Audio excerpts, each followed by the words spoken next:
ایک اندھا تھا، ایک کوڑی تھا اور ایک گنجا تھا۔ اللہ تعالیٰ نے بطور امتحان کے ان کے پاس ایک فرشتے کو بھیجا فقیر کی شکل میں۔ اندھے کے پاس گیا، اس سے کہا کہ تم کیا چاہتے ہو؟ اس نے کہا کہ میں تو بینا ہونا چاہتا ہوں، دیکھنا چاہتا ہوں، اللہ کی نعمت ہے، میری نظر آ جائے۔ اور کیا مال میں کیا چاہتے ہو؟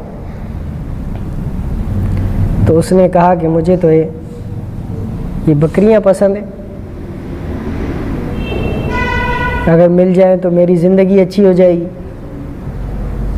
اس نے دعا کی، اس کی بینائی بھی آ گئی اور ایک بکری دی اس کو، اور فقیر چل دیا۔ ایسے ہی کوڑی کے پاس پہنچا، اس سے پوچھا کہ بھائی تمہیں کس چیز کی ضرورت ہے؟ اس نے کہا پہلے تو اس بیماری سے چھٹکارا چاہتا ہوں، کوئی بات کرنے کے لیے تیار نہیں، کوئی قریب میں بیٹھنے نہیں دیتا، تنگ آ گیا ہوں بیماری سے، اس بیماری سے چھٹکارا مل جائے۔ کہا تجھے مال میں کیا پسند ہے؟ کہا مجھے تو گائے پسند ہے۔ اس نے فقیر نے دعا کی اور گائے دی اور چلتا بنا۔ پھر اسی طریقے سے گنجے کے پاس گئے، اس سے پوچھا بھائی تجھے کیا چاہیے؟ بولے پہلے تو بال آ جائے۔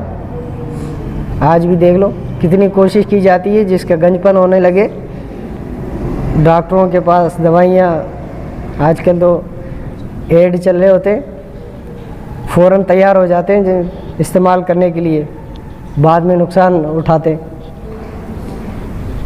تو اس نے بھی کہا کہ یہ گنج پن دور ہو جائے۔ کہا تجھے کیا پسند ہے؟ کہا مجھے تو اونٹ پسند ہے۔ اس نے دعا کی اور چل دیا، تینوں ٹھیک ہو گئے۔ وقت گزرتا رہا، بکری والے کی بکریاں بڑھتی رہیں، ان کے گائے اور اونٹ بڑھتے رہے۔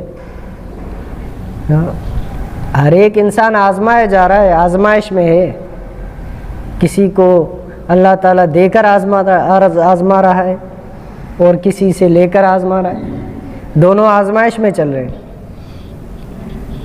تو اللہ تعالیٰ نے ان کو دے کر آزمایا،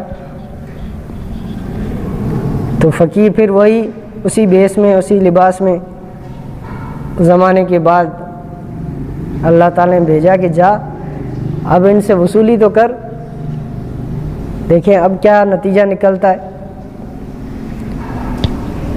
وہ فقیر پہنچا پہلے گنجے کے پاس، اس سے کہا کہ بھائی میں مسافر آدمی ہوں، میرے پاس سواری نہیں ہے، تمہیں اللہ تعالیٰ نے بہت دیا ہے، اگر ایک اونٹ مجھے دے دو تو میرے لیے سفر میں آسانی ہو جائے گی۔ تو کہ جا میرے اوپر دوسرے بھی بہت سارے حقوق ہیں، ایسے میں اونٹ تقسیم کر رہا تو پھر میں نے جو ہے وہ جانور کم میں نے سنبھال لیے، میرے پاس کوئی نہیں ہے۔ اس نے کہا بھائی تجھے اللہ نے دیا؟ بولا میری اپنی محنت کی کمائی ہے۔ ہاں آج کل تھوڑا پیسہ آ جاتا ہے نا تو انسان میں تکبر بڑائی آ جاتی ہے۔ ہمارے آبا و اجداد امیر آدمی تھے، بھلے وہ ٹھیلا چلاتے ہو، ہاں اب پیسہ آ گیا تو کیا کہتے ہیں؟ ہم تو خاندانی امیر ہیں بھائی، ہم تو خاندانی امیر ہیں۔ اس نے بھی ایسے ہی کہا یہ تو میری محنت کی کمائی ہے، چل چل۔ فقیر نے جاتے ہوئے کہا کہ اللہ تجھے ویسا ہی کر دے جیسے تو پہلے تھا۔ وہ چلا گیا۔ دوسرے کے پاس کوڑی کے پاس آیا، اس سے بھی یہی کہا میں مسافر آدمی ہوں، مجھے ضرورت ہے، اپنے ریوڑ میں سے کوئی ایک گائے مجھے بھی دے دو۔ تو اس نے بھی یہی کہا میرے اوپر بہت سارے حقوق ہیں، تجھے ہی دے دوں گا تو پھر میں دوسروں کے حقوق کیسے ادا کروں گا؟ اس لیے فرمایا کہ غنا جو ہے نا، اصلی غنا وہ دل کا غنا ہے۔ الغنا غنى النفس، انسان کو دل کا سخی ہونا چاہیے. اگر دل کا سخی نہیں ہے، مال و دولت زیادہ ہو تو اس کو سخی نہیں کہیں گے.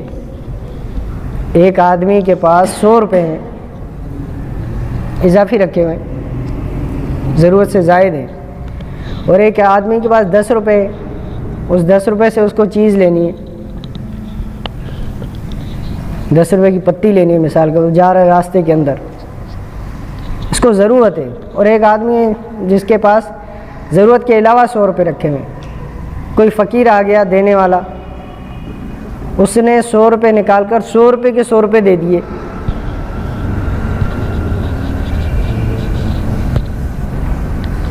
اور اس سے جب مانگا تو اس نے وہ 10 جو ضرورت کے لیے تھے وہ ضرورت والے دے دیے.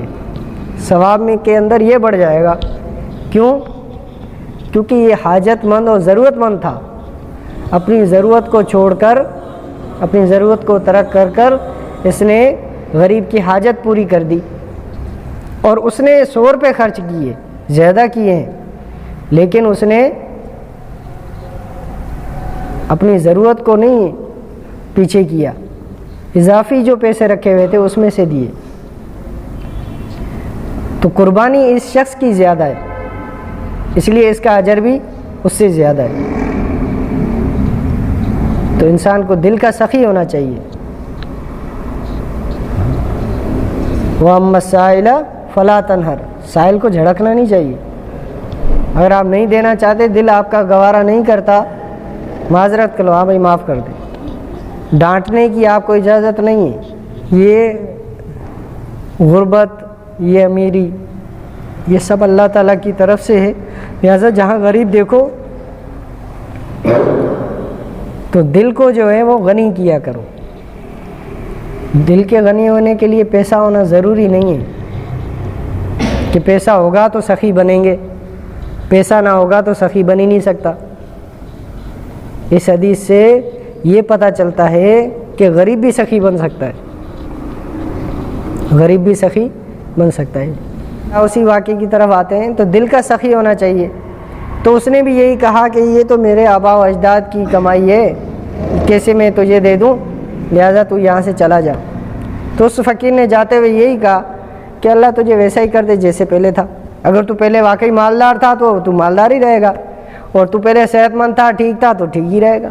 اور اگر پہلے تو جیسا تھا بیمار تھا تو بیمار ہو جائے گا، اگر تو غریب تھا تو تنگ دست ہو جائے گا. دعا دی اور بد دعا دی اور چل دیا. اندھے کے پاس آیا، اس کو کہا کہ بھائی میں مسافر ہوں، اللہ تعالیٰ نے تمہیں بہت دیا ہے، اس میں سے مجھے دے دو ایک بکری. تو اس نے کہا ہاں بھائی، اللہ کا دیا وہی ہے سب کچھ، جو تمہیں پسند ہو لے جاؤ. میں تو نابینا تھا، تنگ دست تھا، اللہ تعالیٰ نے مجھے بینائی دی، اللہ تعالیٰ نے مجھے یہ اتنا مال و دولت دیا. اب میں اللہ کے دیے میں خرچ نہ کروں تو پھر یہ میرا مال و دولت کس کام کا. چنانچہ جو ہے وہ تم جتنا چاہیے اتنا لے جاؤ. تو اس بزرگ نے کہا کہ اللہ تعالیٰ تیرے جو ہے وہ مال و دولت میں اور زیادہ برکت عطا فرمائے. چنانچہ کچھ عرصے میں وبا آئی کہ کوڑی اور گنجے کے جو بال دوبارہ جھڑنے لگے اور بیماری دوبارہ ظاہر ہونے لگی، اور ان کے مال جو ہے وہ آسمانی آفت آنے کی وجہ سے، وبا آنے کی وجہ سے وہ ایسا سب مر گئے، دوبارہ ویسی حالت ہو گئی. اور جو نابینا تھا اللہ نے اس کو بینائی بھی دے دی، اور اس کے مال و دولت میں اللہ کی راہ میں خرچ کرنے پر، دل کے سخی ہونے پر اللہ تعالیٰ نے اس کو اور زیادہ نواز دیا. تو بھائی انسان کو چاہیے کہ ہر پل ہر گھڑی اللہ تعالیٰ کا شکر بجا لاتا رہے. اس نابینا نے چونکہ اللہ تعالیٰ کے شکر کو مضبوطی سے پکڑا اور اس کا دامن نہیں چھوڑا، شکر ادا کرتا رہا، اس لیے اللہ تعالیٰ نے اس کی نعمتوں کو بھی بڑھایا. اور ان دونوں نے ناشکری کی تو اللہ تعالیٰ نے وہ نعمتیں دوبارہ واپس چھین لی. تو اس لیے اللہ تعالیٰ کا ہر پل ہر گھڑی شکر بجا کرتے رہنا چاہیے. حسبی اللہ و نعم الوکیل، نعم المولا و نعم النصیر. حسبی اللہ